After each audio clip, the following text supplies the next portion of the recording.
You mentioned Legare, and I want to talk about him a little bit deeper. We're not going to get too much into the goaltenders because I think it's pretty cut and dry, that Yeah. list.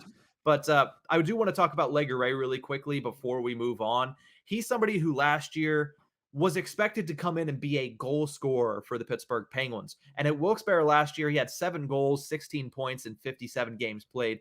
By all intents and purposes, a disappointing season for him, but I think even more disappointing because he saw Samuel Poulin doing the same thing, and then Poulin was able to turn it around where Legare just stayed at that level the entire season. We could see him flip that switch heading into this year. That would be great, but I think Legare is somebody who is quickly falling on this list and could find himself outside of the top 5 as early as December this year if he doesn't get off to a hot start. But I think the big thing with Legare is going to be, can he turn it around? Can he get his confidence back at the beginning of this season? That's exactly what it's going to have to be. He has to find that confidence. We know he's.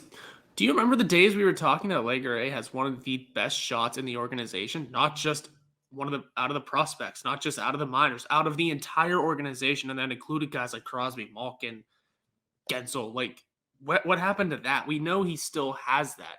It is a matter of regaining the confidence that he can utilize it and find the back of the net far more often than he has been. Sure, it's his first year in professional hockey, so we'll cut him a little bit of slack because he's not a number 1 prospect. But because he is still so highly touted as a prospect in this organization, he has to do better than what he did despite it. Despite he's 21. We're being a little harsh here, but something's got to give. And if you want to make something in NHL and you want to make a difference on this team, you have to start pulling your weight and you have to start pulling through. And this is just the time to do it.